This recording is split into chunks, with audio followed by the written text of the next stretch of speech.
Hi guys, so I'm making this video to show you how to set up your RemiPBX desk phone. This is mostly going to be to work from home. So you're going to find a few things that we provided to you. We have a phone, we have a handset and a cord, we have the Wi-Fi adapter, which is in this box, or it might be loose. We have a power adapter for the phone, we have the stand for the phone. So, I mean, basically, and then each phone, if you turn it over, we have labeled these with the person's name that these are so that they can be easily distributed.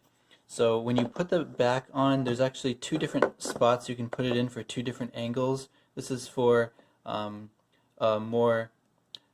this is for a higher angle and a lower angle. I usually like the lower angle, so I put it on in the top. You can choose whichever one you want.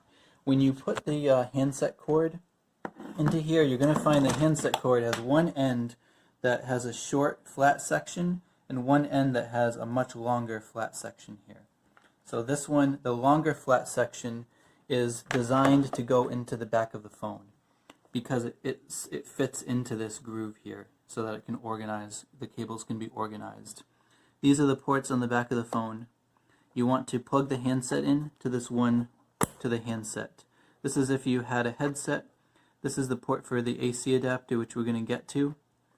And it's got a USB port here for Wi-Fi, for the Wi-Fi adapter, or you can plug directly into this Internet port if you happen to have Ethernet cable available. These are for accessories, and it's got a pass-through Ethernet port, which is PC here. So if you were connected to Ethernet, you can plug your PC into here. So you can share one cable for your phone and for your computer, if that's your setup. I mean, a lot of these are going to be set up on Wi-Fi, and that's what I'm going to show you how to do here.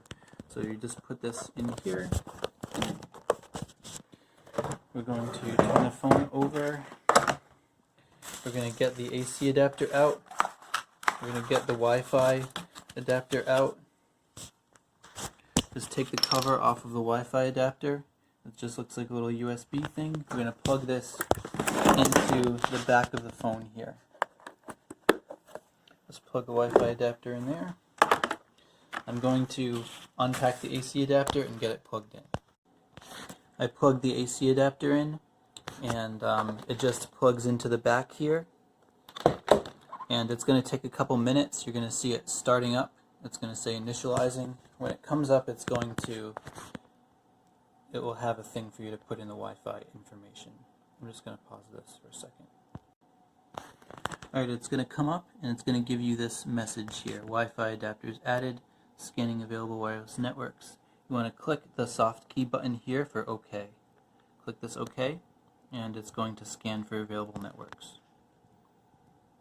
So it's going to tell you we have 8 available networks. Just to use the down arrow here, go down to available networks. We're going to click on OK. It's going to give you any of the networks in the area. So I'm going to go ahead and select your wireless network you want to connect to, and then press this OK button in the center to connect. It's going to have you enter the password. You can use this key, the ABC. You can do capital letters and numbers. You can do numbers. You need to type in your wireless password here using the keypad. Here. So this one is an easy one. It's just numeric. So here we go. It may take a little longer if you have numbers and letters or a longer one. So type in the password. Click on OK. And it's going to try to connect. You're going to see this little thing here, and then it's going to turn into a green check mark once it's connected to Wi-Fi.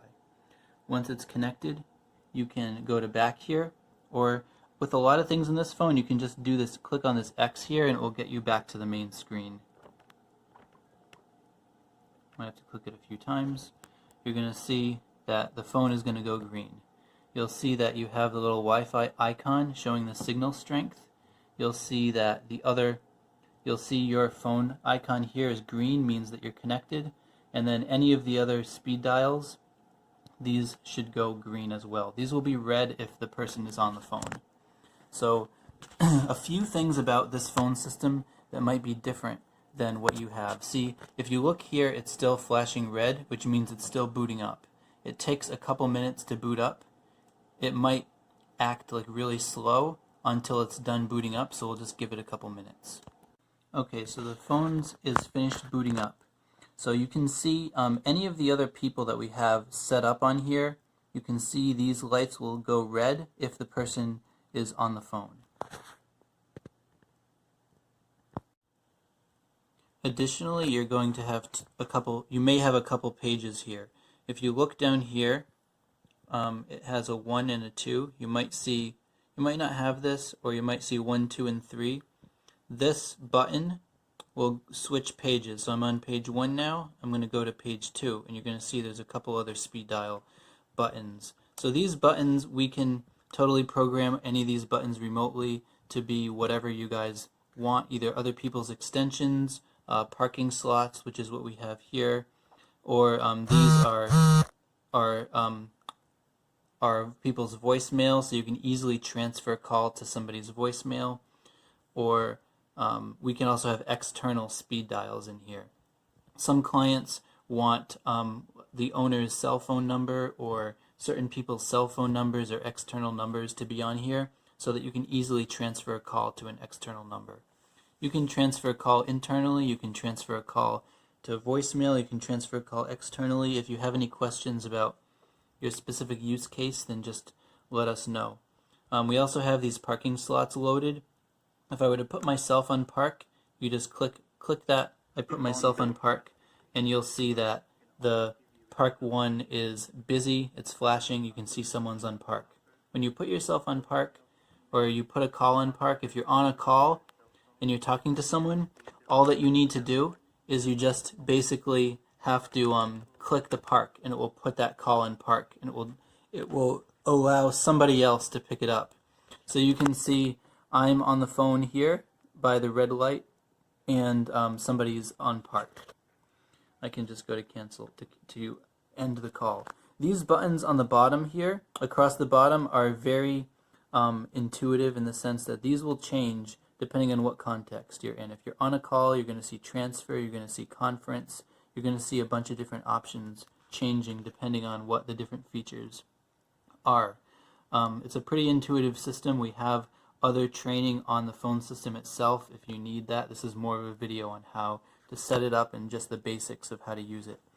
One of the interesting things about this too is you can go to the history.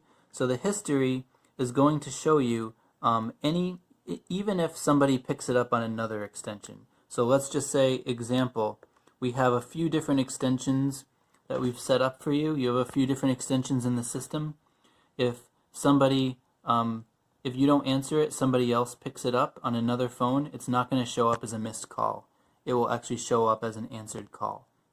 And it will show up in the call history, because the history is going to show the history for the phone system itself.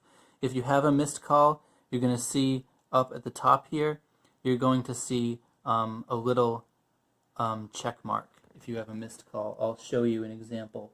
I'm going to call myself, and if somebody else answers this call,